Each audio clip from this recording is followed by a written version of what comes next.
ಸಮಸ್ಯೆ ಹೇಳಿ ಸಾಕು ಮತ್ತೆಂತ ಹೇಳಿ ಒಂಚೂರು ಅಲ್ಲಿ ಒಳಗಿರ್ತಾವಲ್ಲ ಒಂಚೂರು ಮೇಲೆ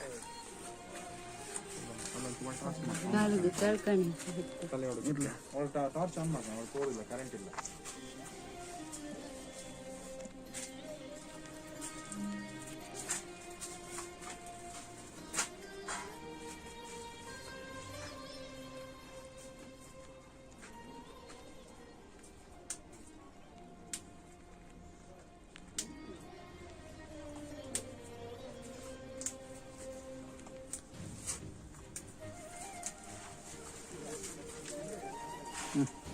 ಅಡುಗೆಲೆಲ್ಲ ಮಾಡ್ಕೊಂಡ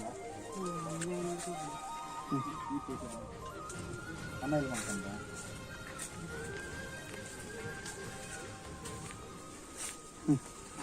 ಎಲ್ರಿಗೂ ನಮಸ್ಕಾರ. ಒಂದು ಹೆಲ್ಪಿಂಗ್ ಹ್ಯಾಂಡ್ಸ್ ಕುಂದಾಪುರ ತಂಡದಿಂದ ಈ ಕೊರೋನಾ ಟೈಮಲ್ಲಿ ಕಿಟ್ ಹಂಚಲಿಕ್ಕೆ ನಾವು ಒಂದು ಕುಂದಾಪುರ ತಾಲೂಕಿನ ಎಲ್ಲ ಸ್ಥಳಗಳಿಗೆ ಭೇಟಿ ಕೊಡ್ತಾ ಇದ್ದೀವಿ. ಆ ಸ್ಥಳದಲ್ಲಿ ನಾವು ಒಂದು ಕಿಟ್ ಕೊಡಲಿಕ್ಕೆ ಒಂದು ಫ್ಯಾಮಿಲಿಗೆ ಬಂದಿದ್ವಿ. ಕಲ್ಲೂರು ಕೋಟೆ ಬಾಗಿಲು ಅಂತ, ಕಲ್ಲೂರು ಕೋಟೆ ಬಾಗಿಲು ಒಂದು ಜಾಗಕ್ಕೆ ಬಂದಿದ್ದೀವಿ. ಅಲ್ಲಿ ಇವರು ಗಿರಿಜಾ ಪೂಜಾರ್ತಿ ಅಂತ. ಇವ್ರದ್ದು ಪ್ರಾಬ್ಲಮ್ ಏನಂದರೆ ನಮಗೆ ಇವ್ರದ್ದು ಸಮಸ್ಯೆ ಬಗ್ಗೆ ಫೋಟೋಸ್ ಬಂದಿತ್ತು. ಮನೆ ಇಲ್ಲ, ಇವರಿಗೆ ಕರೆಂಟ್ ಇಲ್ಲ. ಯಾಕಂದರೆ ಮಣ್ಣಿನ ಗೋಡೆ ಇರೋದು ಮನೆ, ಯಾವ ಸಮಯದಲ್ಲಿ ಬೇಕಾದರೆ ಬಿದ್ದು ಹೋಗ್ಬೋದು.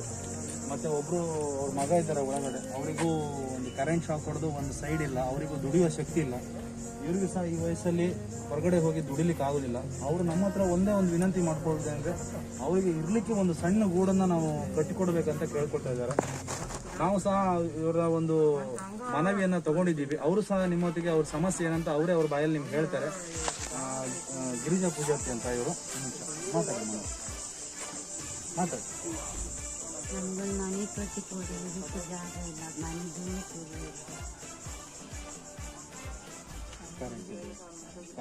ಕರೆಂಟ್ ಇದೆಯಾ ಮನೆ? ಕರೆಂಟ್ ಎಷ್ಟು ಟೈಮ್ ಆಯ್ತು ಇಲ್ಲದೆ ಈಗ? ಆದರೆ ಕರೆಂಟ್ ಸಪ್ಲೈ ಕೊಟ್ಟಿದ್ರು, ಅದು ಯಾವತ್ತೂ ಬಿದ್ದು ಹೋಗಿ ಅವ್ರಿಗೀಗ ಕರೆಂಟ್ 6-7 ತಿಂಗಳಿಂದ ಕರೆಂಟ್ ಇಲ್ಲ. ಅಲ್ಲಿ ವಿಡಿಯೋ ನೋಡಿದ್ರೆ ಗೊತ್ತಾಗುತ್ತೆ, ಎಲ್ಲ ಬಿದ್ದು ಹೋಗಿದೆ. ಯಾಕಂದ್ರೆ ಮಳೆ ನೀರು ಮೀಟರ್ ಮೇಲೆ ಬೀಳ್ತಾ ಇದೆ ಅವ್ರಿಗೆ. ಯಾಕಂದ್ರೆ ಅರ್ಥಿಂಗ್ ಆಗಿ ಅದು ಕನೆಕ್ಷನ್ ತೆಗೆದಾಕಿದ್ದಾರೆ. ಅದೇ ಇವ್ರ ಮಗ ಒಳಗಡೆ ಇದೆ, ಅವ್ರದ್ದು ನಿಮ್ಗೆ ತೋರಿಸ್ತೀವಿ ನಾವು. ಕಾಲು ಇಲ್ಲ, ಕೈ ಇಲ್ಲ, ಅವ್ರಿಗೆ ಏನೋ ಕೆಲಸ ಮಾಡ್ಲಿಕ್ಕೆ ಮಾತಾಡೋ ಶಕ್ತಿ ಸಹ ಇಲ್ಲ ಅವರಿಗೆ. ಅವ್ರನ್ನ ಸಹ ನಿಮ್ಗೆ ತೋರಿಸ್ತೀವಿ. ಒಂದು ಸೈಡ್ ಹೋಗಿದೆ ಅವರಿಗೆ. ಅವ್ರದ್ದು ಒಂದೇ ಒಂದು ರಿಕ್ವೆಸ್ಟ್ ಏನಿದೆ ಅಂದರೆ, ಅವ್ರನ್ನ ಊಟ ಕೊಡಿ, ತಿಂಡಿ ಕೊಡಿ ಅನ್ನೋ ಇದಕ್ಕಿಂತ ಅವರಿಗೆ ಒಂದು ಸಣ್ಣ ಗುಡಿಸಲು, ಒಂದು ಮನೆಯನ್ನು ನಿರ್ಮಿಸಿ ಕೊಡಿ ಅಂತ ಕೇಳ್ಕೊತೀವಿ. ಅವರ ಮಗನ ನಿಮಗೆ ತೋರಿಸ್ತೀವಿ.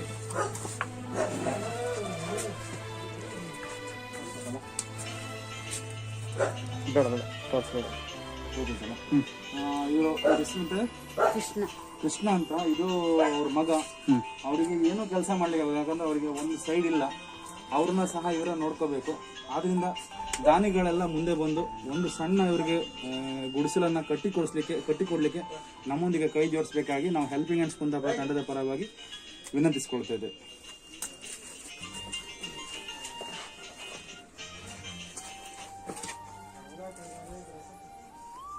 ನೀವು ಹೋಗಿ ಮಾಡಲಿ ಮುಂದೆ ಕವರ್ ಮಾಡಿದ್ದೀನಿ.